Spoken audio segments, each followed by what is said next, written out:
What's up, boys and girls? Welcome back. All right, today we're going to take a look at a new weapon light from ACEBEAM. I've reviewed not several, but a few ACEBEAM products in the past, always top-notch quality. Today we're getting into a new weapon light offering. This is the G10.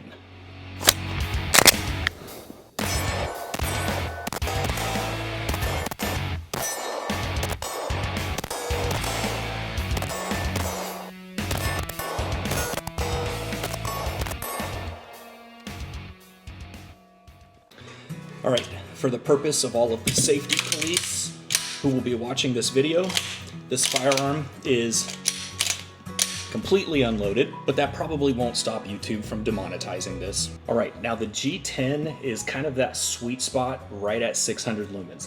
Now, that being said, it's 600 lumens for about a minute, and then it pops into kind of that thermal protection mode that unfortunately a lot of weapon lights do. And you know, honestly, I've been hard on all of them that do this. I don't really care for that on a weapon light. All right, last thing you want is to be holding a threat under the light and all of a sudden that light starts to step down on you. Okay, not really ideal. Likely, probably not, but ideal, no.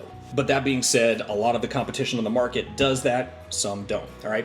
So it's 600 lumens. I'm gonna pull up a graph right here for about the first minute, and then it drops down to 350 lumens, and it stays at 350 lumens for about 50 minutes, all right, which is more than enough usable light for the most part.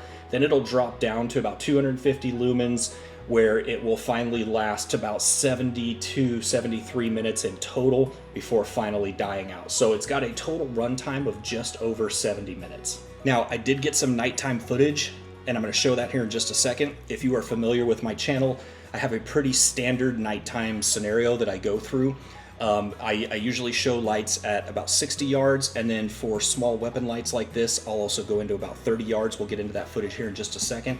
They say that this is rated to out to 200 meters. You're not going to use a pistol light out to 200 meters, so although it says it can get out to 200 meters, you're not using it effectively at that distance. Doesn't really matter. Let's roll in some of that nighttime footage. All right, here we go. So for frame of reference, that barn building that you see right there is 61 yards from where I'm standing, and it's 14 feet tall at the peak. So it kind of gives you an idea for the size of the hot spot and the spill on these. So there you can see a very pronounced hot spot that's probably twice the height of the barn building at 61 yards. If I move this up, there you can see the bottom of the spill. Down, down, down, down, down. There's the top of the spill. Now, in that dark spot between the trees out there, you can just barely see a white spot in the middle there. I can just barely make it out with the naked eye. That is a steel target at 101 yards from where I'm standing. So not enough to get positive ID on anything, but you can just barely make it out back there. Now I've come into about half the distance. I'm at 30 yards from the barn. So again, 14 feet tall at the peak. You can see the hot spot here still just a little bit bigger than the height of the barn. There you can see that steel target back there a little bit better. So that gives you an idea of what it looks like a little bit closer up at 30 yards. If you notice right here, there is a throw lever. That is a quick release lever to quickly unmount the unit from the firearm. Inside here is a rail key, and look at that little tang right there, okay? So with that tang down, it is compatible with a 1913 kind of pick rail. And if I just stick my fingernail in there, move that little flap, oh, it wants to fall back down. Move that little flap up, watch it fall down. Okay, but if you leave it up and then mount the firearm on it, that is for your Glock rail mount. And you can see here that the rail is also adjustable, okay? So it'll fit a variety of pistols. So depending on how far your trigger guard is from kind of that rail notch there, it is adjustable to allow it to slide back and forth. Now, it is CR123A compatible, but it's actually gonna come with 850 milliamp hour, 16340, and that 16340 is directly chargeable via USB-C right there. And it's also gonna come with a small USB-C cable. And the battery itself, let's see if you can see that. See that little dot right there? Has a status indicator to let you know what the battery level is once you plug it in and you're charging it. It'll turn green when it's fully charged. You'll see the little O-ring right there. It is IP68, 2 meters of water resistance, okay? And it's also drop rated for up to 1.5 meters. Now the entire body is A6061 T6 aluminum with the exception of this head here, okay? So the head is still plastic.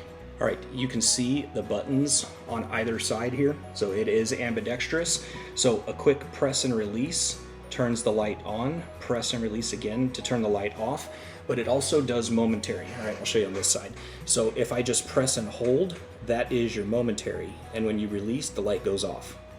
Press and hold, release, light goes off. Now there is one slight downside to this, okay? Before we get into that though, the price is incredibly reasonable. At the time of filming this, if you buy it directly from ACEBEAM, it's $89, all right?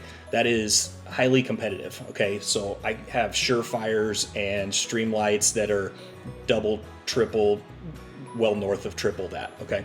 So it's a really, really reasonable price point. One of the downsides of this though is that if you plan this for concealed carry, I don't yet know of any holster manufacturers who have picked this up, okay? Again, this is fairly new. The support is probably coming, and by the time you watch this video, maybe it'll be there. So do me a favor, if you know of a holster manufacturer that makes a holster for the G10, post it in the comment down below, and I will also add it to the video description, all right? So any of you watching this, you can either scroll the comments or you can look at the video description, and I'll update it as comments come in with holster support for this, okay? And I almost forgot, maybe an observant eye saw it sitting back here. Not only does it come in black, they call it white, and maybe it kind of looks white on video here. This is more of a, I guess dirty white is a better word for it. It's actually a really cool color. It's kind of a silvery, dirty white color.